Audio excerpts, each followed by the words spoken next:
When I was little, the MCU was seen as peak cinema. Back then, Renaissance Marvel actually had a really good track record of releasing high-quality movies. Now it became less critically acclaimed and more considered painfully average, mass-produced movie dump, but I'm getting ahead of myself. Little me loved these movies, so it's no surprise that later on, Marvel was one of the first ever fandoms I joined. This is where I also got introduced to my first ever LGBT ships and headcanons. There were many popular LGBT ships like Captain America and Iron Man, or Captain America and Winter Soldier, or anyone with Captain America. I don't know when everyone decided he wasn't straight, but while everyone was fighting over the other headcanons, one always stood out to me because it seemed like it was generally agreed on and didn't really have much discussion. Loki was queer. First seen in Thor 1, brought back in the original Avengers, Loki easily won the hearts of many without much effort nor screen time. Of course, he's been a prominent character in the comics for ages, first appearing as early as 1949. He was charismatic, slick, flamboyant, and edgy villain with a sad, sympathetic backstory, but most importantly, hot as fuck. They knew what they were doing when they casted Tom Hiddleston. So of course, people immediately fell in love with him. Many queer teenagers felt a deep connection to Loki. It's actually weirdly very common for young queer people to associate with villains.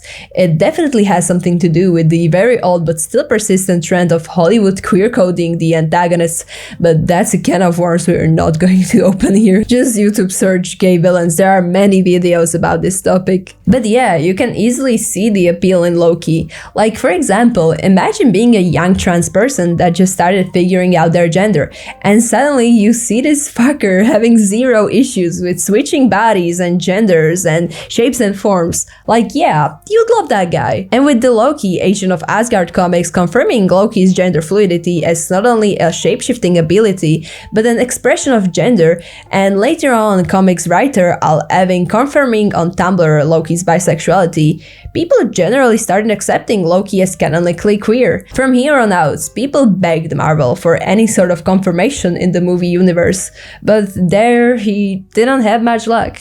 That's when a show set completely around Loki and his travels through the multiverse was announced. We got our hopes up. There are going to be Loki series spoilers from here on out, so if you haven't seen it and plan on watching it, click off this video now and come back once you're done. If you don't want to watch it, then good luck trying to make sense of my explaining. Because the show was completely centered around Loki, we hope to learn some new information about him and get a general deeper look into his character, because it wasn't really explored in the MCU too much. And you know, an on-screen coming out would fit right in. And it actually did. In a conversation with a version of himself from another universe named Sylvie, it's revealed that they are both attracted to all genders. This may not sound as much, but we have to remember that it's still made by Marvel, company well known for its queer censorship, so nonetheless it's a step forward. People really like that. Loki is one of the most popular MCU characters, so making his bisexuality canon in an official, high-production show is pretty much all we could ask for, but it wouldn't be Marvel if it didn't pull out another card from its sleeve. From this point on, they started developing Loki's and Sylvie's friendship, or to be fair, they were more like acquaintances, into romance. This obviously sparked a massive controversy amongst the fandom. Some people like the Silky ship, popular ship name, remember it will come up often. They like Sylvie as a character. It was really refreshing to see a female presenting Loki for once, because even though he is canonically gender fluid, a fact that was also confirmed in the show, we don't really see much of it. They saw the potential of the ship. They enjoyed the way Loki was finally able to let his guard down after all this time of being alone, and the progress that the two made together over the short amount of time. But others argued that this ship is weird because they're technically the same person but from a different universe. If you found one as weird, then imagine that, but it's also canon. It kind of implies that the only way Loki could find love and be vulnerable is if he dated himself. It was also a bit forced. The relationship was developed over the span of like 3 episodes, which means around the same time they started setting ground for the ship, Loki came out as bisexual. It really feels like a, yes, Loki likes dudes, but here he is kissing a woman, so don't get too focused on that. It was weird of Marvel to force the dating storyline with the female lead when Loki had a better partner candidate that was set up from the start. Mobius. Mobius and Mobius is introduced as a simple but very intelligent detective who was put on a case of finding a rogue Loki, a mystery person creating chaos all around the multiverse. He quickly realizes that to find a Loki, he would need to think like a Loki, and for that he needed Loki. But because this version of our protagonist didn't get redeemed like the movie Loki was, he would never be actually willing to help Mobius. So Mobius helps Loki realize his mistakes and character flaws. He served as sort of a therapist to Loki, offering him such empathy that he probably haven't gotten in years, and quickly became one of Loki's first ever friends. Together, they created a very funny detective duo dynamic, where they bounced off of each other's jokes and got into silly situations. Due to Mobius, Loki got better. He wanted to change things and help. Mobius was the one that was there for Loki since the very beginning. The Sylvie love story didn't make much sense because it was introduced in the middle of the season, with them not having that many interactions nor chemistry in comparison to Mobius and Loki. It really seemed that if Loki had to have a love interest, Mobius would be the perfect choice. But with the season ending with a dramatic kiss between Loki and Sylvie, all hopes for such ending got crushed. It obviously sparked a lot of discourse and criticism aimed towards the writers, but mainly Marvel. By this time, it wasn't an unusual criticism at all. Marvel is owned by Disney, the company that is famously infamous for its shitty to non-queer representation. So while yes, people were angry, they weren't really surprised. While some called it shitty writing, others called it straight up queerbaiting. But opinion that we'll come back to later. 2 years later, season 2 was announced, and with that we also learned about the director change. This got people hopeful again, not really for Loki's messy relationship, but for the story itself. And in the beginning, it was going actually really well. They acknowledged the Phantom's hate for the Silky ship and steered as far away from it as possible, while at the same time put weird emphasis on Loki's and Mobius's relationship. Sylvie avoided Loki as much as possible, and Loki respected her and the choice that she made at the end of season 1. And that meant he was finally free and available to date our favorite bachelor. With that, the Phantom's hopes were raised once again. Could it be? Could Loki finally be happy? Fool me once, shame on you. Fool me twice. This time, the series didn't end with Loki kissing a female presenting character, but with Loki sacrificing his happiness for the sake of the entire multiverse, with both Mobius and Sylvie watching him leave. So I can't tell if that's worse or better. Now this is what really got people confused. While the general opinion after season 1 was solid, this time people weren't so sure. Did we just get queerbaited? Before we begin, I want to say a few things. First of all, hi! Sorry for disappearing for 3 months. That really wasn't planned, but I'm here now, so yeah. Another thing, I'm kind of sick. I'm sorry if you can hear it. I don't know why anytime I do a bigger video, I get sick. Well, the first part of this video was a history of Loki as a character and his struggles with being canonally portrayed as queer. All stuff that can be backed up by evidence and sources. This section is purely my opinion and should be viewed as such. If you disagree, then that's completely okay. I want to observe more of Loki's and Mobius's relationship in the finale, so that we can see better what started all of this. If you clicked on this video, you most probably seen the finale. Loki desperately searched for any sort of way to save the multiverse, but most importantly, his friends, while getting repeatedly, metaphorically, kicked in the balls. Eventually, he comes face to face with the hardest decision he ever had to make.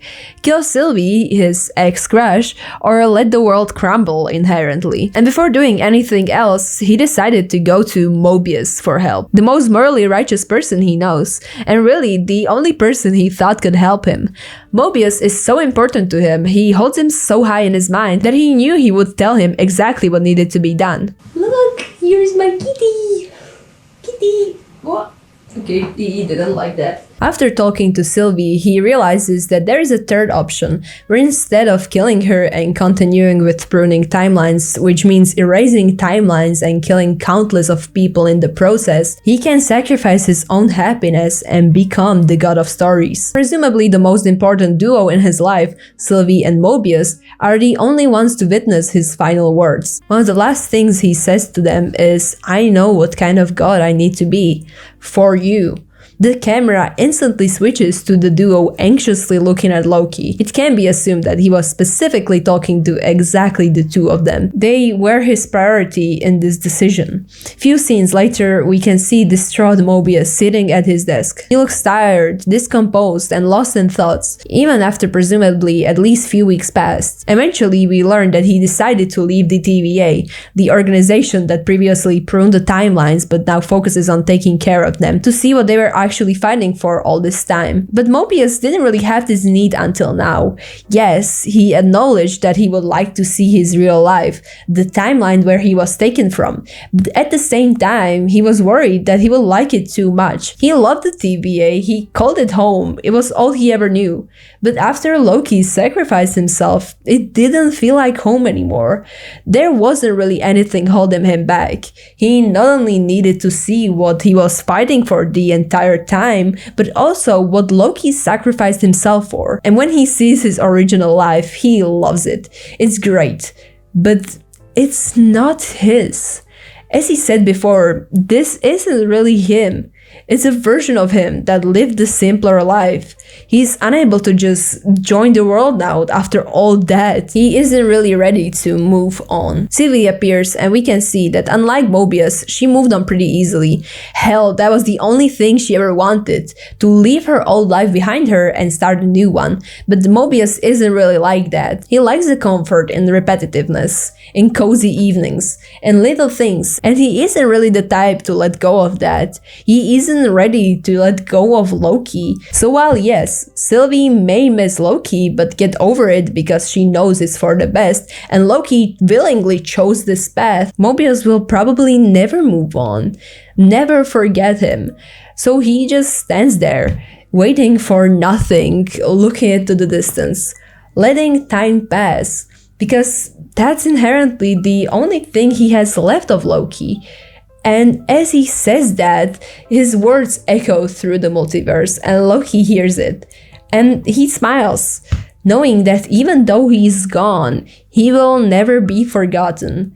And even though he isn't with Mobius, Mobius will always carry Loki with him. This is how I personally read the finale. Whether you see their relationship to be platonic or romantic, I think we can read it in a similar way.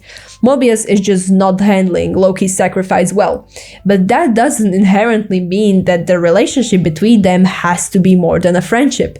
You can feel the same sense of grief when losing a friend, not only a partner. So why do people see it as romantic? Is it even queer? As a queer person, you're going to get told all the time that you're just pretentious and pushing your gay agenda. That is just something that comes with the package of being LGBT. From pride parades to small things like headcanoning your favorite character to like boys, someone will always criticize you no matter what. This is why, of course, when people started feeling like Loki and Mobius make more sense as a pair, some folks decided to tear it down with the usual, oh, you have to make everything gay argument. As I've said before, Marvel wasn't particularly queer-friendly until very recently. More queer superheroes were added in the last 3 years than ever, so it's not really much of a surprise that a big part of the original Marvel fans are homophobic. Wow, who could have guessed that? We are only allowed to call characters queer when there is either a shit ton of evidence for it, but that can also be just brushed off with a good old, you're just reading too much into it, or when it's explicitly stated that the person is indeed queer, but in that case it can also be just called fan service. My point is, it's really hard to convince people of the queer undertones when the norm is heteronormative. Example, I watched the first season with my mom. I didn't see Sylvie's and Loki's relationship as romantic. I thought it was more sibling-like, but I can't say I didn't see it coming. I saw a female presenting character, I saw a male presenting character, and I went, yeah, these two are going to be canon because stuff just works like that. My mom also saw it coming because she's used to this type of thing. She watches lots of Hollywood movies. The protagonist usually ends up with the love interest, so she didn't really see anything wrong with it. Even though we had different reasoning for coming to our respective conclusions, we both assumed they are going to be dating only because they are a girl and a boy. It's really hard start categorizing what difference there is between platonic love and romantic love. Some people would say that it's based on a sexual drive. Some would argue that the romance is a soulmate sort of thing, that the partner is a person you want to spend the rest of your life with. And I don't know the answer to that. It's very subjective for everyone, I think. I would also argue that the line between these two is so really thin. What I'm saying is, I don't have a definitive proof to whether this relationship is romantic. I, as many others, see it as queer. Many others don't. And that's fine. I'm not telling you it has to be. I'm just saying it can be. And we shouldn't need a ton of evidence to believe so. If you can assume it's straight, you can assume it's gay. The only way to really settle this argument is if one of the creators actually came out and said what the relationship actually is. I think platonic is the word. I think we don't see enough platonic, healthy, beautiful relationships between men in TV. And I think that is why the relationship was so beautiful and disarming to people. Is because of how often do you see two men being able to open up and actually speak about their feelings. So I think it's beautiful that people could read that relationship in other ways. It was never the intention. But also we can get into Loki's head. Loki as a character is bisexual and gender fluid, and I don't know. But it wasn't something we were exploring, I would say. This article kind of got to me. The ending was left really open to the interpretation, which we previously saw as a little nod to the community, a quiet little, we can make them canon because of higher forces, but at least we're not making Silky happen again. And suddenly it just looks like every other show that was called out for queerbaiting. Suddenly it's 2017 and I just finished Sherlock with, yeah, we killed off John's wife only because she was getting in the way of the queer ship, and yeah, they won't get together, but at least it was open for interpretation at the end, right? So was it queerbaiting? I don't know. I think we've reached the point of internet culture and fandom culture and whatever, where we actually got really used to this. I watched the finale. I was sad over Loki's fate more than anything else, and I moved on. It was just another show that I expected more from, and I didn't get it. Was I disappointed? Yes, but I already kind of knew I would be. The term queerbaiting is getting really old and overused by now. At this point, people stopped using it in a fictional setting and started throwing the term onto real people and celebrities that they don't know, which is like insane. I'm not going to even comment on why it's harmful. Pretty fucking obvious. Use your brain. Queerbaiting is something that I never really understood, to be honest. To what point can we be 100% positive that making two same-sex characters have a very close friendship with no intention of later romance between them is harmless writing that the creator intended? And from what point does it become a malicious action intended to capitalize on the very content-starved minority? This line was always blurry to me. Can I really judge this show for not giving me the queer romance I would like to see but they never intended? Can I be sure that this was intentionally exploitative? With shows like Sherlock, yeah, the show constantly hints on them acting like a gay couple, while at the same time making fun of it. They repeatedly made fun of people for even assuming they're gay, when they were the ones that introduced it first. But with Loki, it's different.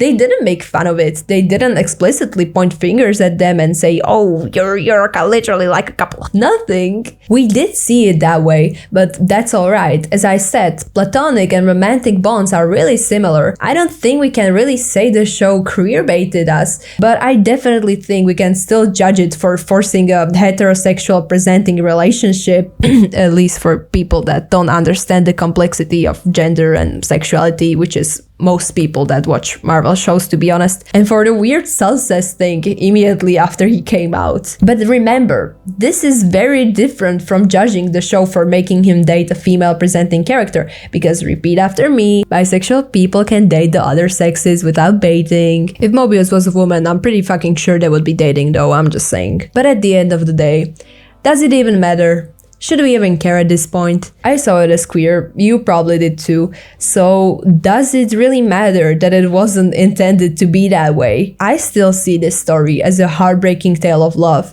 It's so tragically poetic that through all the hardships that Loki went through, he had to inherently sacrifice his longing for love and acceptance in order to protect the ones that were willing to give it to him. nothing will change the fact that I saw the queer undertones there, and I saw it as a heartbreaking love story between these two guys. So yeah, it doesn't really change my opinion whether it was made to make me feel that way or not when it did. Shows can queerbait, and did, and will. And I'm in no way saying that this is something we should accept. I will forever hate that with a passion. I find it so disgusting, trying to profit over a minority because they believe we will eat anything up if it's gay enough, when in reality we just want to support shows that we think normalize us, that show true stories of us, that paint us as real people in different scenarios and settings and genres, and not just watered down versions that will be accepted by the masses. Looking at you, Heartstopper, and it's terrible that people can be so heartless. And I know it can feel really shitty finishing a show and realizing they're not getting a happy ending, and it can feel like you've been used because the writers wanted a higher pay, or exploited because they made you be invested, when in reality they knew very well from the start they won't ever make them a thing. But why do you need their validation? Let's say this article was different. Let's say it said, I think romantic is the word. I think we don't see enough romantic, healthy, beautiful relationships between men in TV. Let's say it said, so I think it's beautiful that people could read that the relationship in other ways, it was always the intention. Would you feel happier? Would you feel better because it validated your opinions? Why do we need validation for every opinion? Who gives a fuck if they were meant to be bros? It made us feel stuff. Isn't that enough? Art is subjective. It always was. I feel like today's pop culture really forces us to understand art in the hyper-specific way it was created in. Let's be honest with each other, we all watch at least one film that we googled afterwards because we didn't understand shit, and then clicked on like a fucking BuzzFeed article or something, praying we'll actually get it now that we read about it. When in reality, it was left vague intentionally, so that you can think about the meaning of it all yourself and find your own conclusions. Maybe the best way to deal with queerbaiting is sticking it to the creators. But yeah, queerbaiting sucks. And it sucks to have your favorite ship torn down. I'm not gonna act like it doesn't bother me and that I can just ignore it. I guess this is just a way to reclaim that power when it's taken away from you. That's how I look at it anyways. Everything is whatever you say it is, because that's what art is inherently about. Who cares? Boycott shows that obviously queerbait, support shows that don't. Here are some of my recommendations. I love queer media. I guess that's obvious by now, just look at my channel. I think with each passing day, we get at least a little bit closer to acceptance. And media is really, really important for our cause. There are countless of examples of media changing people's opinions and views, for better or worse, and we should support them as much as possible. Lots of LGBT films and series are made by actual queer people, and they need as much support as possible. The media industry is not an easy nor nice place for people like us, and we should try our hardest to make it better, even with little actions, for their sake and for everyone's. That's the end of the video. I hope you enjoyed it. If you did, then feel free to check out my channel. I have more videos about queer media on there, and if you want to be notified when I upload again, whenever that may be, then feel free to subscribe. I also have a few more videos in the working, so look out for that in the upcoming weeks, probably, if it works out. Also, tell me your opinions on queerbaiting. Do you think that queerbaiting is still a thing? Because some people think that queerbaiting is dead, that we should like kill the term entirely, and I don't know how I feel about that, because I mean, there are shows that still do that, but I don't know to which extent, because yeah, it's easier to make queer couples now than it used to be. So yeah, tell me your opinions down there. The last thing I want to talk about is sources. They will also be linked in the description, but I want to make sure you know which article I read from and where you can read more about the things I talked about. So probably the most important one is a thesis by Nathan Christopher Caballero called Burdened with Glorious Queerness, Loki's Queer Identity and Erasure in Comic Books and Film. It helped me understand the timeline of Loki and Loki's queerness better, and it's also just a really fucking good thesis. You should definitely read it. I think it's a great follow-up literature after this video, and it's also like way better. Then we have this article by Mookchick that I really want you to read. It's about the show Sherlock's queerbaiting. It really made me put the perspective what like actual queerbaiting looks like and judge Loki based on that. It's also really fucking good. Link in description. And last one, there is the article by Collider where Loki and Mobius are confirmed to be platonic. So you can read that. It's down there. If you want to hear more from me and want to hear like my thoughts and maybe see some very mediocre art, then follow me on Tumblr. I would say that I'm more active on there, but that would be a lie. Anyways, thank you so much for watching. It means the world to me. Take care, and I'll see you in the next one. Bye bye.